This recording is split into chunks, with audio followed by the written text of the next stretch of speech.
Now it's a very big welcome to our special guest today. Arya Bauman was a Buddhist nun for 21 years.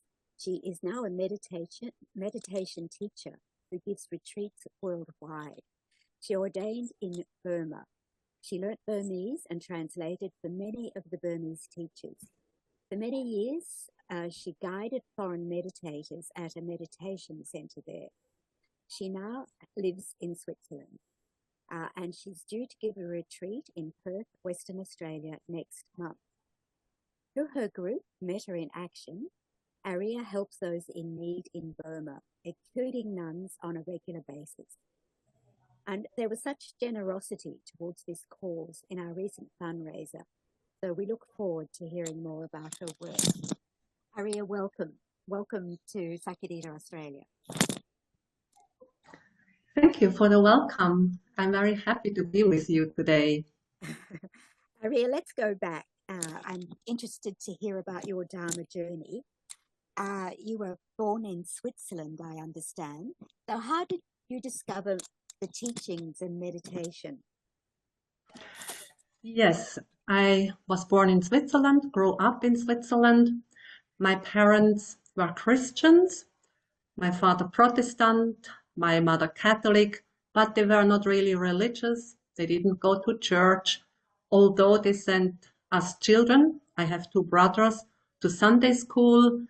And at that time at school, we had some religious lessons. And so I was doing that. But then when I was in my teens, maybe 13, 14 years old, I asked myself, who is this God? And if it's this kind, loving God, why is there so much suffering in the world? Why are the children starving in Africa? If he were loving and kind, he wouldn't allow these things to happen. And also, I reflected that if there is, whether you call it God or absolute love or higher something, then if that really exists, then everybody could experience this higher entity or love, absolute love for themselves. But how I was taught, in Christianity, you just believe that there is God, and you just believe that Jesus was his son coming to earth. But I didn't want to believe what others said. I wanted to experience it myself. And because I wasn't given any means to come to this experience myself in the Christian context, I started to read books about other religions, other philosophies. So when I was 15, 16, 17-year-old. And so my search was for something, some practice with which I could come to this experience myself. And when I finally read a book or found something about Buddhism and the practice of meditation and this path of inquiry into yourself and into, what is the world, then it seemed like I have found something that I was looking for. And yes? Were there any, did you find any Buddhist centers or teachers in Switzerland? No, at that time, that was in the late 1970s. I didn't know about any Buddhist center or Buddhist monastery in Switzerland.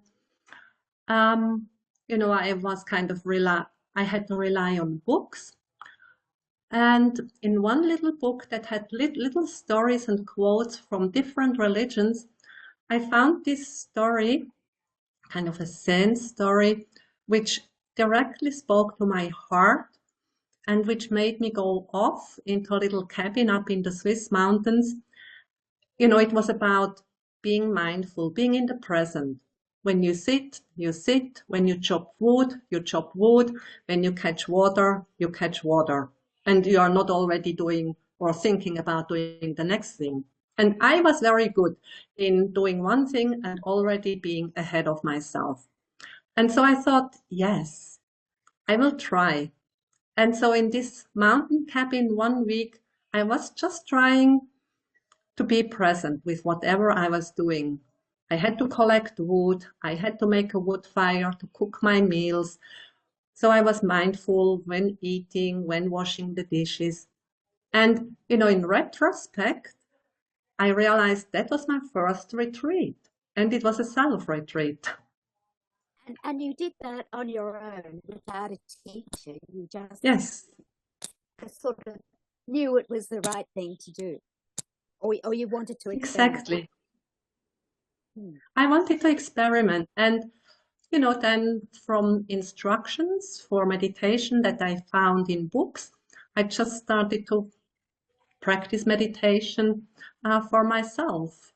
It was basically be mindful and be mindful of the breath. Yeah, that was how it started. And did you practice sitting on a cushion at all, the formal meditation? Yes, I did practice, formally sitting on a cushion. And Arya, what was your path from there? How did your interest in the Dhamma develop? So from there, I did a training at the conservatory in Zurich to become a music and dance education teacher. And, dance education, it was more like being aware of your body in movement. And so again, in retrospect, that was mindfulness of the body, movement, sensations.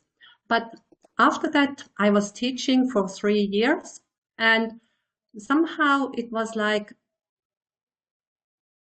now, I would need to teach for another 40 years until retirement. And I thought that cannot be the meaning of life, just to have a job or money and go for a holiday and have a nice time and then have to work again. I want to know more about myself and the world. So I gave up everything, took my backpack and became a backpacker, traveling around the world. And, I started off in Western countries, Ireland, the USA, New Zealand, Australia. And then I heard that in Thailand, one can go to this monastery where they have 10-day meditation retreats for foreigners. So I was looking forward very much. And that was Wat Suan Mok. At that time, Ajahn Buddhadasa, the famous Thai monk, was still alive.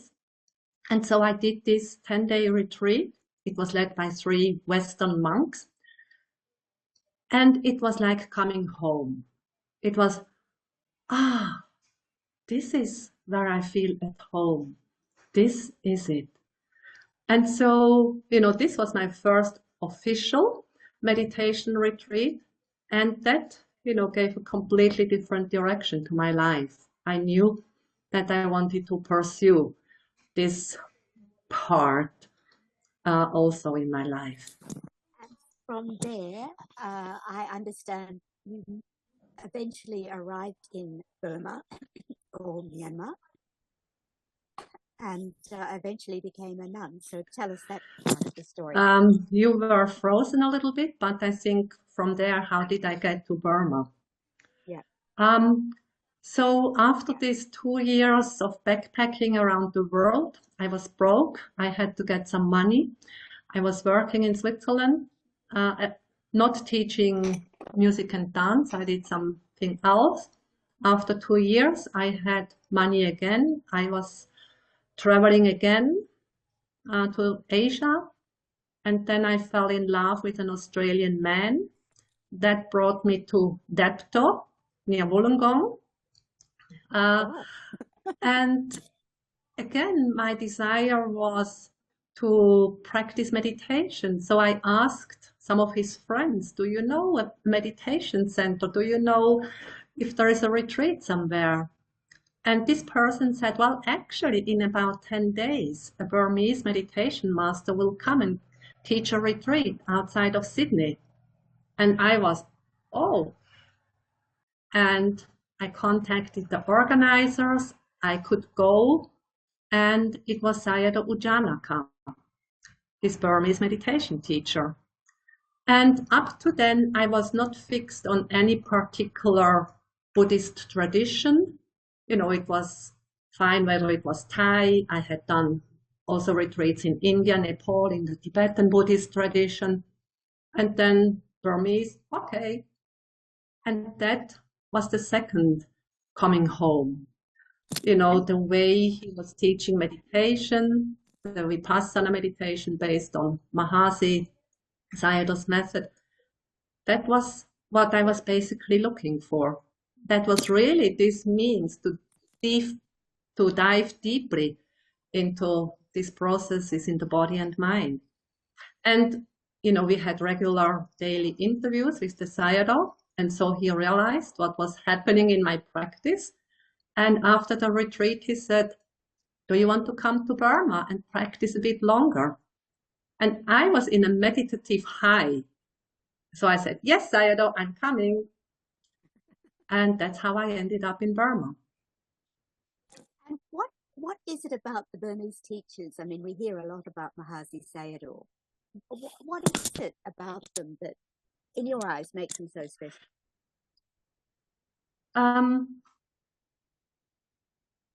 You know, it's such a basic, simple, but direct method to look into the processes in your body and what is happening in your mind. You do not need theoretical knowledge to do that, but you need an openness, a curiosity, being interested in what is happening. And what I also noticed that, you know, stressing mindfulness in daily activities, like during a retreat, being mindful of the eating, taking a shower, opening doors, and, you know, slowing down these activities. That really helped me to understand that, you know, meditation is not something you do on the cushion with eyes closed, but it's much wider. It's being present with whatever is happening in your body and mind.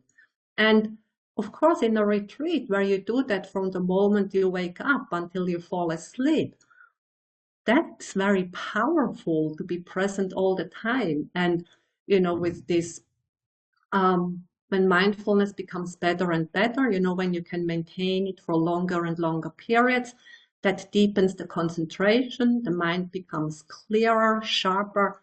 And then, you know, a whole new world was opening up for me. And, you know, I had thought I would go to Burma for 3 months. And I thought 3 months is a long period for meditation. Then I'm at least half enlightened, if not fully. But of course, after 3 months, I realized I'm not even half enlightened. But it was so interesting, you know, to discover more and more that I told myself, I will still stay on a little bit and a little bit and a little bit. And so it ended up like 21 years. And where were you when you went to Burma? Were you in the capital, or were you in the country? Or when I first went, Sayadaw U Janaka Center was in the capital at that time, Yangon, and it was on the main road going out to the airport. Well, in 1992, when I went to Burma, there was not much traffic, basically no private cars. But there was a bus stop outside of the center, and the buses were very noisy. They were wooden boxes on 4 wheels with a horn that worked. So the center in town was not quiet at all. And there was a tea shop next door who played music almost all day, all night long. So I was very frustrated.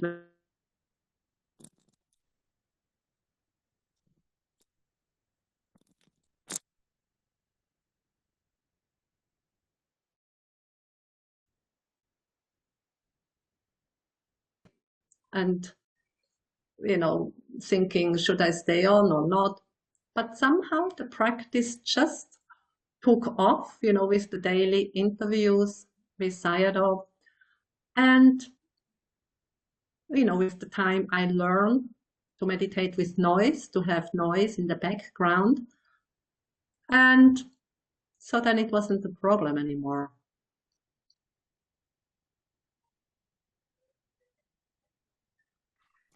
How long was it before you, I understand you learnt Burmese and you were able to translate the teachings and actually help other foreign students? So how much further along in your journey was that? From 92 to 95, I was basically practicing meditation intensively, although I took little breaks in between. I would have 3 or 4 or 5 months in a stretch of intensive meditation, and then I would take a break for 1 month. Then I would go to the kitchen to help prepare for the meals, the desserts, the fruits, the cakes.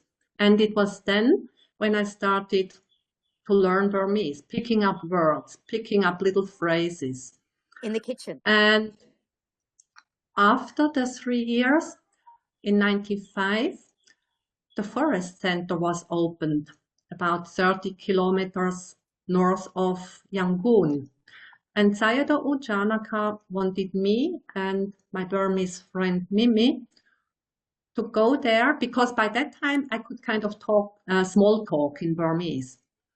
But the teacher he sent to the forest center couldn't speak English at all. And so he wanted me to become the teacher for Sayadaw Indaka. And so then I was thrown into the water without being able to swim. So I had to translate Dhamma talks and interviews with Mimi. She helped me a little bit. Her English wasn't very good, but in the free time, I really started to learn Burmese vocabulary, listen to Burmese Dhamma talks, went to the Burmese interviews, just to pick up, how do you say rising and falling of the abdomen or, walking meditation and so on.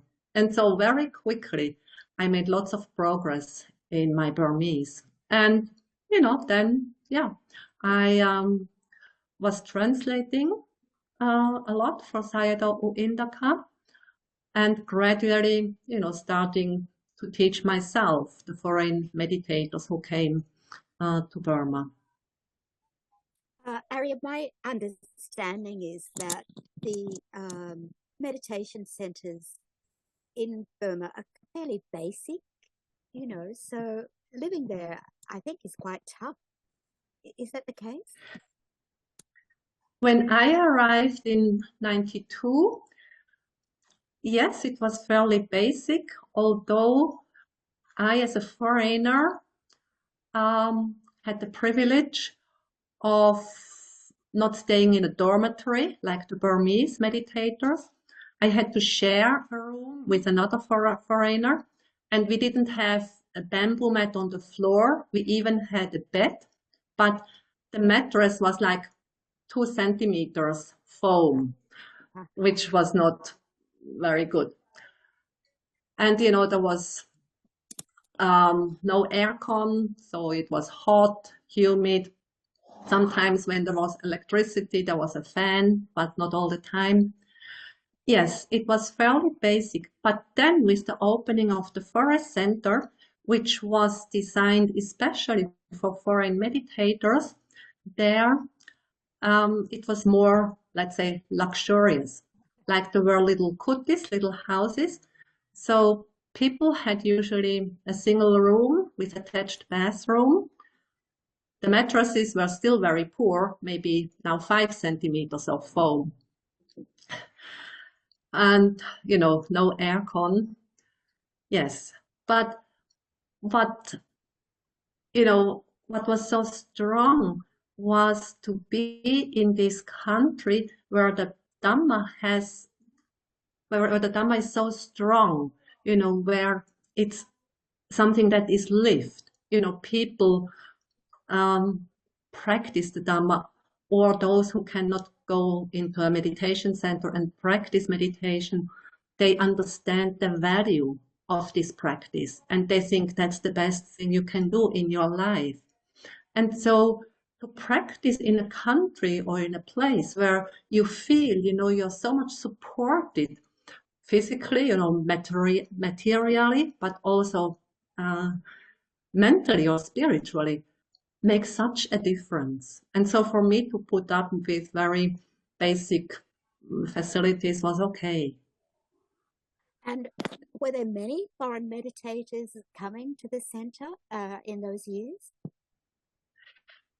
Yes, when the Forest Center was opened in 1995, and Sayadaw U Janaka every year traveling abroad and inviting people to come to Burma and practice in his center, we had sometimes 40 or 50 foreign meditators in the Forest Center.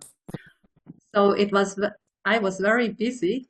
Mimi, my Burmese friend too. We were the managers, we were the caretakers, we were the translators, we were preparing their rooms, we would take them to the doctors when they got diarrhea, and so on. So we did everything. But it was a very happy, very fulfilling time.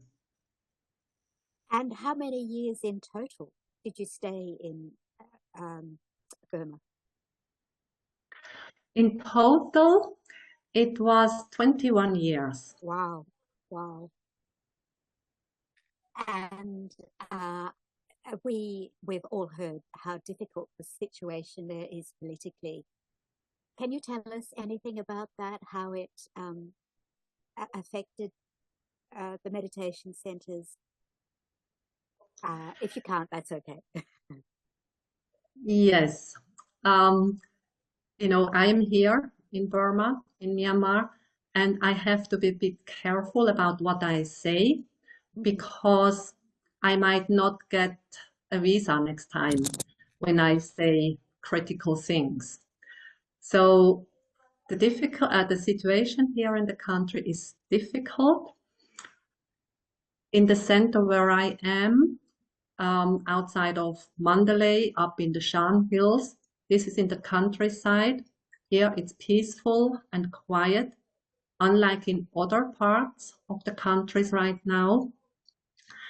And, Sayadaw U Indaka, who has, established the main center in Yangon and this branch center here, with our Metta in Action projects, every year we also went to his village and supported various projects there.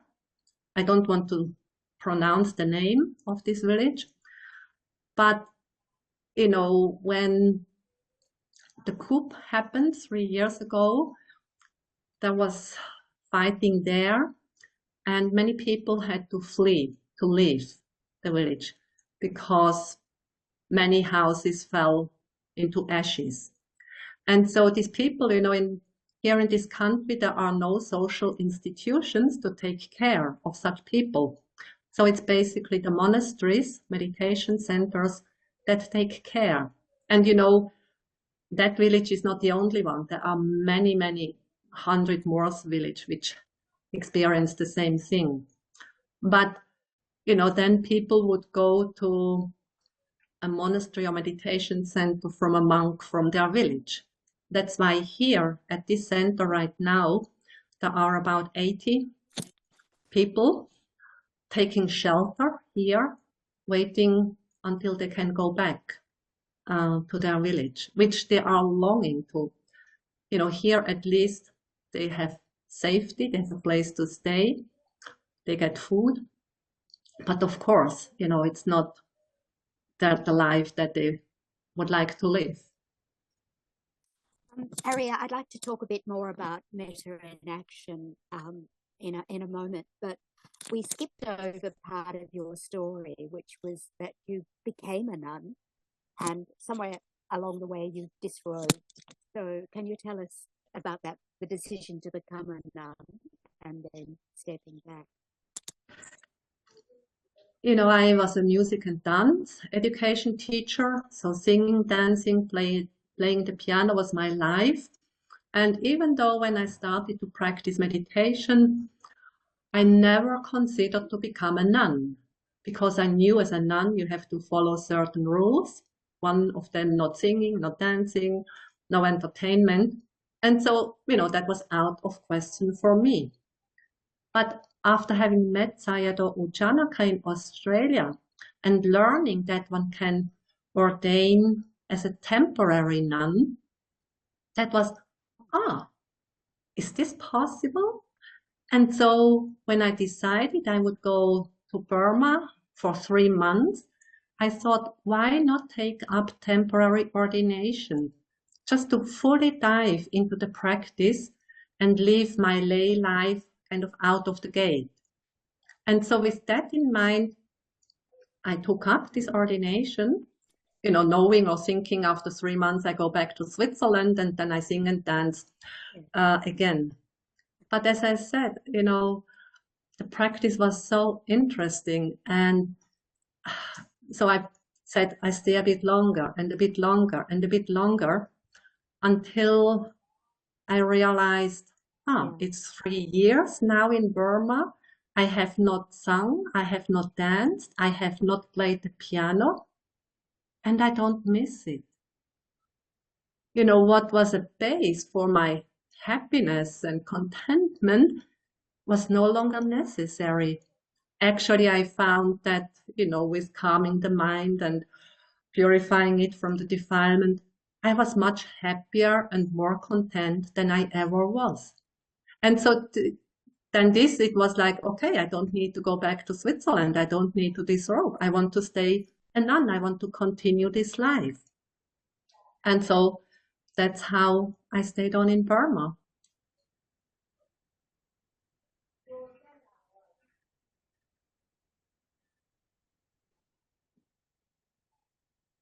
I think Helen may have froze. But you are now living in Switzerland or Burma? I'm sorry, I'm a bit confused. Yes. Now my base, I live in Switzerland, and I had disrobed after 21 years of being a nun because a couple of years before I finally disrobed, I was diagnosed with a metastasis. I had a melanoma before, and so this had metastasized, and this led to the amputation of my lower leg. So at that time I was in Switzerland, get my leg amputated and learning to walk again with a prosthesis. So I was staying with my parents because I had no place to stay in Switzerland, being a nun. And so staying with my parents, I realized, they were getting older, and the forgetfulness of my father, I realized, well, this is more than just being forgetful. So I told him, go and check it out. And it turned out to be Alzheimer. So that was a big blow for my mother. But it was very good that I was with them at that time. But then shortly after that, my mother was diagnosed with a lymphoma. And she died within 7 months. But luckily I was there, so I could take care of her, in the final months of her life. And I could tell her that I would take care of my dad, that she didn't need to worry, that I would take care. And so, already with the amputation of my leg and, having this diagnosis and, the prospects of living much longer were not very high. So that made me think, how do I want to spend the few years that I may have? How do I want to spend them? What is important? What are my priorities? And also what is most beneficial for my practice? And then with my parents, all this coming together, I came to the conclusion that disrobing would be best for my practice and, for taking care of my dad, so that he could walk around in Switzerland with kind of a normal looking person and not with this funny closed person with a bald head. Yeah. So then I put down the rope, but luckily, I could continue the life I was living before. I didn't need to go and, get a job to earn money because, I could continue to teach meditation retreats. When I would go away and teach a retreat, we had a caretaker for my dad. So, and then I would go back and, take care of my father. And so that was 5 years until my father died. That's now 4 years ago. So since then, I'm just fully dedicating my life again to practice the Dhamma, to share the Dhamma, teach the Dhamma, to do translation work, to do this metta in action work. Maria, I'm so sorry. I didn't know about your amputation, and my condolences with your parents. But in a way, it did work out that you were with them. So now you're teaching, and you teach around the world. Tell us a bit about your teaching. I understand you teach both metta and vipassana meditation. Is that correct? Yes, that's correct. The vipassana meditation, this is what I really connected to with Sayadaw U Janaka and then going to Burma. And Sayadaw U Janaka, the longer I was with him, the more he was also stressing the cultivation of metta. So, I was accompanying him twice when he was teaching in Switzerland, assisting him in his retreat. And of a 10-day retreat, he would have the meditators cultivate metta for 3 days and then only switch to vipassana. And also then my second teacher, Sayadaw U Indaka, he was stressing a lot the cultivation of loving kindness, practicing metta. And so with that, I did a longer metta retreat and translating Sayadaw U Indaka's book on the practice of metta meditation. And foreigners who came to Burma, then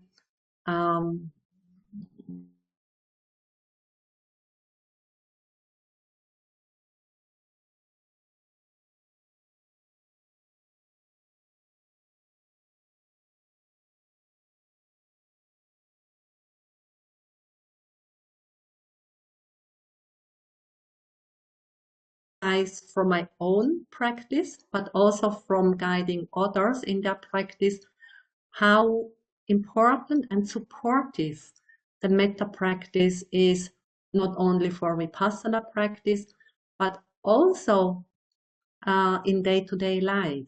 How valuable this practice is when we can manifest the kindness, the care in the world out there. Now we are muted, Helen.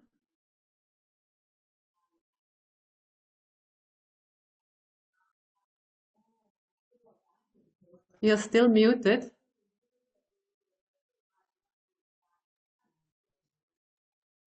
Silly me. And I must apologize. I've got a few internet problems tonight, and I think Aria in Myanmar, in Burma, you're doing pretty well, but there's a few little hiccups there as well.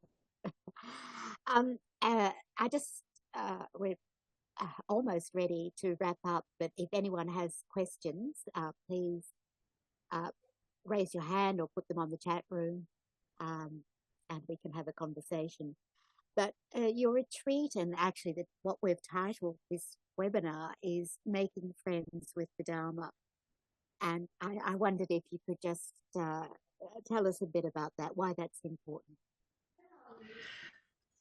Yes, because, basically, we have to rely on ourselves, lastly. we have friends, we have teachers, but finally, we have to rely on ourselves.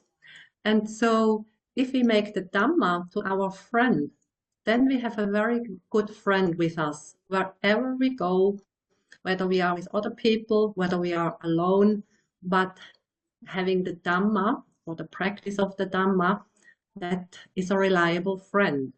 And a good friend stands to you or supports you in difficulties. And so that having the Dhamma as a good friend, it's always there when you need it, or you can always access it because it's there. And, as it's also said on the flyer for this webinar, there are many aspects of the Dhamma which can be, your good friend. But basically, it's these two aspects of understanding, wisdom, which we get through the practice of Vipassana meditation, insight meditation. And on the other hand, it's the qualities of kindness and compassion.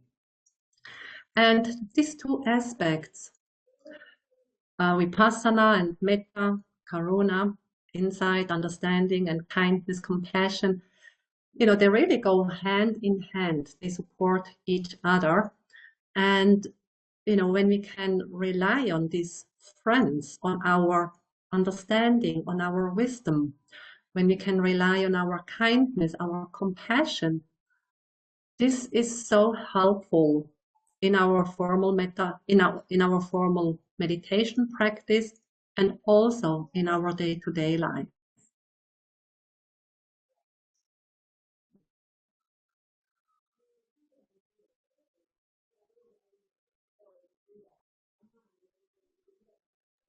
Apologies.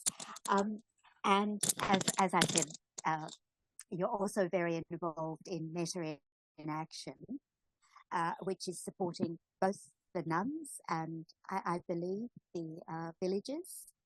So what are some of your current projects with that? Yes. So over the years, supporting the nuns has become a priority because in this country, the monks get much more support from the people here. But the nuns, they do so much good work, so we really want to support them. And having been a nun myself and being in the position where, not getting as much support as the monks, so I can really feel with them. And, some of the nuns, they have established monastic schools, which means they take little nuns, little novices, but also lay kids from the neighborhood and provide everything. Because in the government school, they need to buy the uniforms, they need to buy the books, they need to pay a little money for electricity here and there. And many poor families, they cannot afford to send all their children to school, maybe one, if at all. And so in these monastic schools, the children get everything for free. And so this is such, an important thing, for children to get an education, because when they are educated, they can, make something out of their life. And so right now, supporting the nuns, the nunneries, and these monastic schools organized by the nuns is one of the priorities. And now under the very specific condition in this country, so we support the internally displaced people, like the local refugees which had to flee from their villages. So just supporting them with, basic food stuff, rice and oil and whatever, is needed to get through the days. And I understand you also organize practical things like helping with building bathrooms and repairing buildings and yes, I mean, with the nunneries, in the nunneries, we always ask the head nun, what do you need? And, then they would say, oh, I need proper latrines, proper toilets. Or they say, well, for 23 nuns, I have only one book where they can learn. So it would be good that each nun has a book. Or they say, the roof is leaking. It would be good before the rainy season to fix the roof. Or to build another building to accommodate more nuns. Because many of these nuns, they also take orphans or half orphans, offer them a place, where they can live, where they can get an education. And we had a fundraiser a few months back for Metta in Action, and people were extremely generous. So we were delighted with that. And we've put on the chat room, we've put our donation link up again. And if you would like to give some money to help Aria with her work in Metta in Action, we will forward it on. So it's the same link as for membership. So if we just put Metta, so that we know that the money is to go to Metta in Action. I'm just wondering if anyone has any questions. And I'm very happy to see that our Vice President and Spiritual Advisor, Venerable Toki, has joined us. Venerable Toki, would you like to join in the conversation? Sure. I'm so sorry I was here late. My teaching program's changed, and anyway, it happened. That's all right. Yeah. We missed your blessing. That's okay. That's okay. I think we've got lots of blessings here. I mean, I found it very interesting, Aria, that you were talking about before ordaining, having this background in singing, dancing, playing the piano, theatre, and I was like, that's so my background. Really? Yeah, totally. Oh. Yeah, me too. But I was maybe like you. I was ready. I was totally ready. And I find it interesting that decision must have been, I mean, as a monastic, I sort of think, oh, it must have been a very difficult decision, or maybe not. I mean, you sounded quite comfortable with deciding to disrobe to care for your father, and also being so very considerate of how it would be for him, his experience, if you're, as you said, walking around in monastic robes and so forth. So I just wondered how those transitions have been for you. Aria? Yes, it was kind of a difficult decision. I gave myself the time just to really let it sink in, and hopefully, one day it just would become clear if I disrobe or not. And so in this whole process, then yes, I came to this point where it was like, yes, that's the right thing to do. It was not so much a decision from the head, but it was much more a decision that came from, let's say, the heart, from within. And when it was clear, then it was not difficult anymore, because then it was just feeling that's the right thing to do. Do you think you might take robes again, Aria? In the moment, I'm not considering it actively, but who knows? I'd like to invite Sky, who's been, I think, involved with Aria's retreat. Perhaps you can tell us about the experience, Sky, if you don't mind.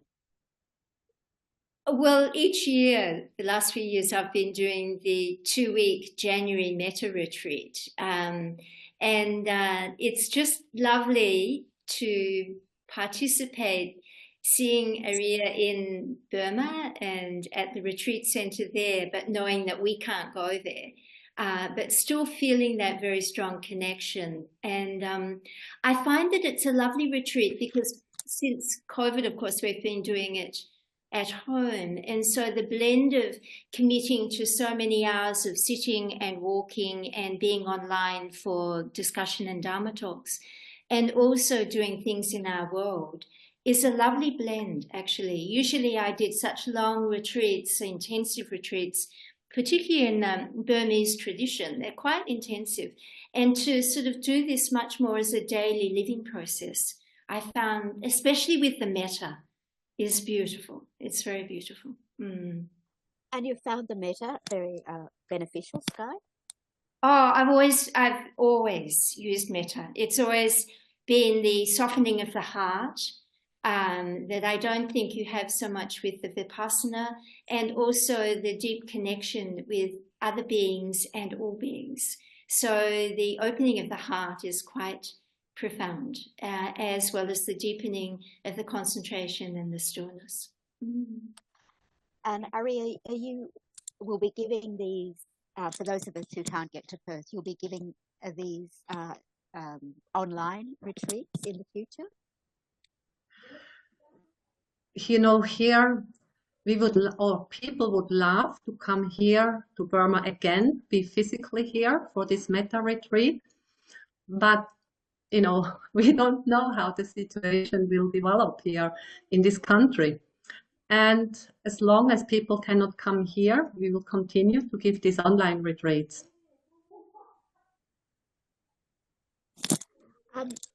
I was just thinking perhaps Bridget would like to say something, because I know you're writing a book on aging, and I just thought what Aria was saying about the experience with her parents might be relevant. Bridget?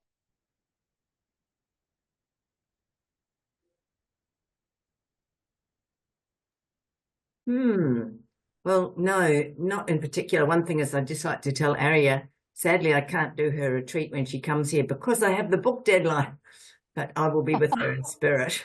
And yeah, it's a challenging book because those of us who are no longer 30, like aging and death, we've heard about this. The Buddha mentioned it, and now it's getting really real. And so it's our everyday life, but it's also our practice. And I think now more than ever for most of us, self-compassion and metta are just so important as we face our own bodily frailty and losing friends. And like I live in a place for older people, and so it can just strike people out of the blue. 1 minute they're like vibrant and the next minute they're hospitalized. So yeah, it's just something, it takes us, I think, deeper into our practice to go as we get nearer to the end of our lives and as we're facing old age, sickness and death and friends, and this just can't go past metta. That's what I think, especially on a hard day. Yeah, and teaching like Aria's is wonderful. Just one little quick question. With metta in action, which I will donate some more to when I get off this, I just wanted to ask Aria, is it easy for you to get the money through to the people? Because I listened to that, there's a talk on Dharma Seed recently by Carol Wilson and Greg Schaaf talking about the situation in Myanmar, and it made it sound a little bit like you were a bit, that it was harder for the money to come in and go out. But are you able to, you know, utilize the money we send, or is that a bit tricky at the moment? Aria? Yes, you know, sending the money to this country has always been difficult, and usually I carry it on me, even if it's large sums.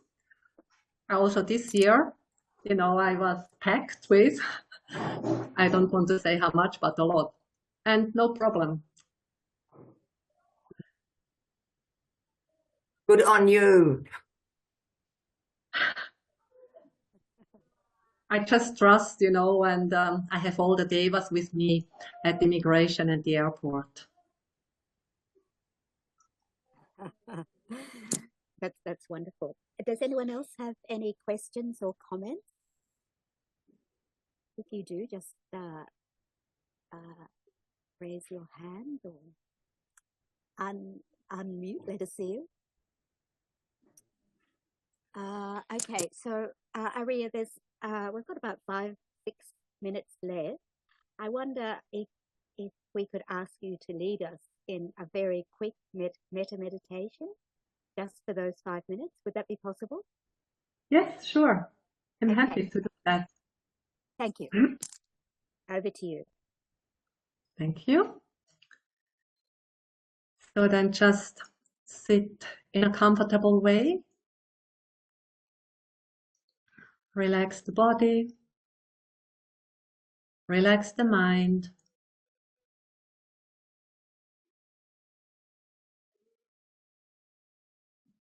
And we can start cultivating loving kindness, thoughts of friendliness and benevolence towards ourselves, with a wish such as, may I be well, happy and peaceful. Or it could be, may I be safe and protected. Or may I live at ease and in peace.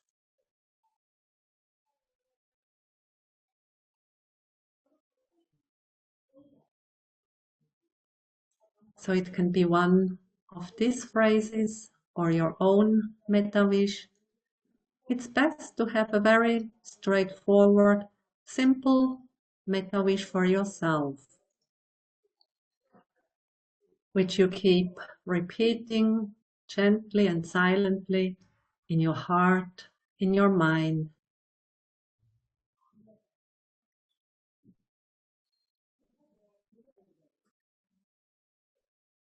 And please remember, when cultivating metta, it's about cultivating this friendly, benevolent, caring attitude in ourselves.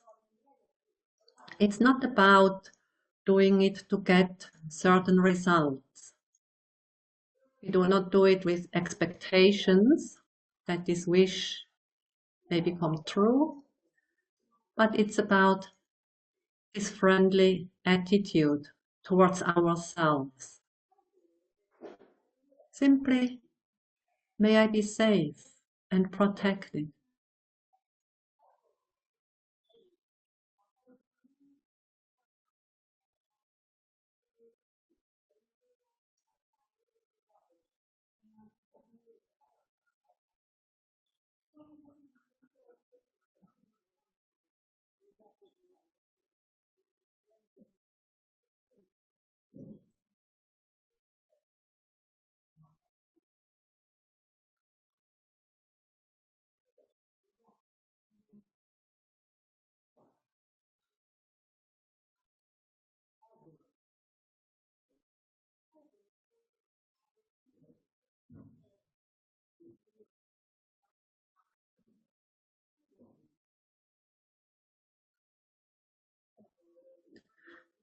And we understand that not only we ourselves want to be happy and well, or to be free from suffering, but that also other people want to be happy and well, or free from suffering, or that each living being wants to be happy and well. They want to be free from suffering. And so based on this understanding, we extend this benevolent attitude towards all living beings. We can make the transition in this way. Just as I wish to be well, happy and peaceful, may all living beings be well, happy and peaceful. Or just I wish to be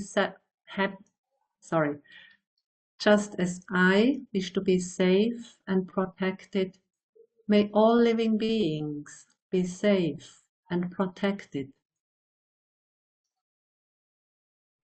You do it with your own wish, and then simply continue to cultivate this benevolent, friendly attitude towards all living beings.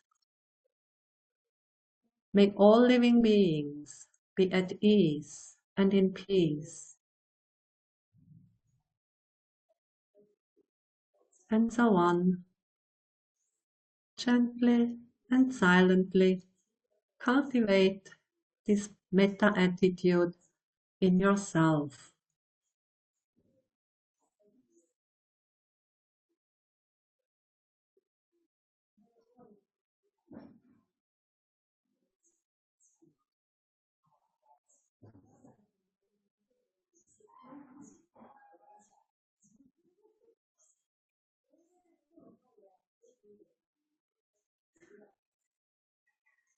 And I will conclude this very short metta meditation, the Burmese metta chant.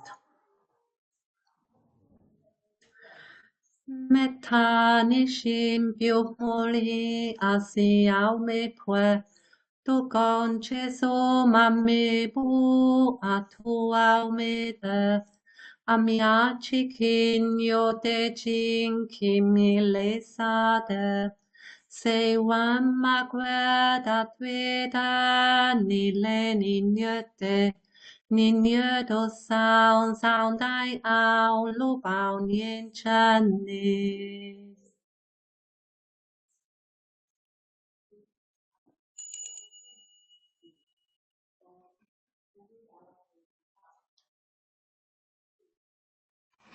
Thank you, Aria. That was beautiful. And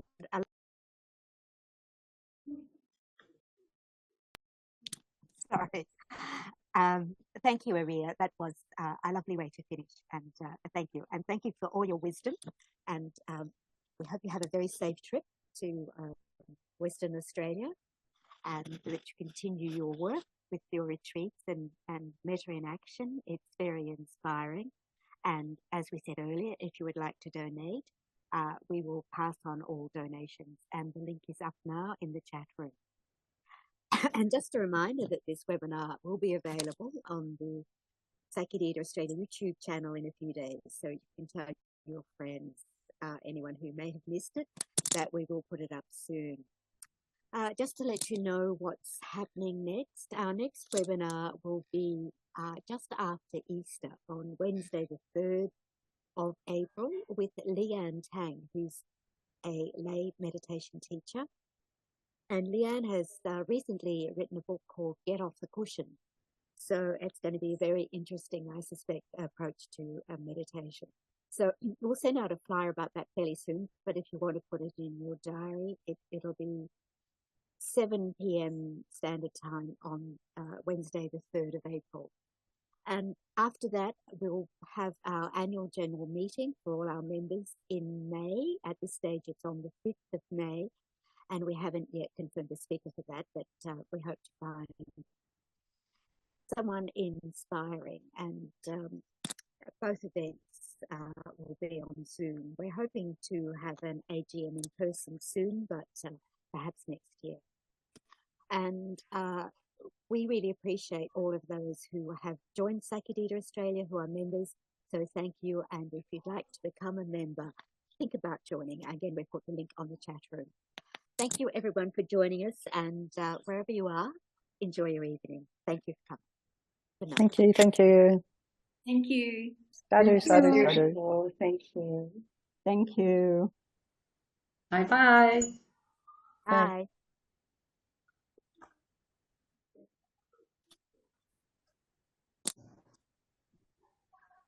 Bye-bye. Bye, Sky. Bye. Bye.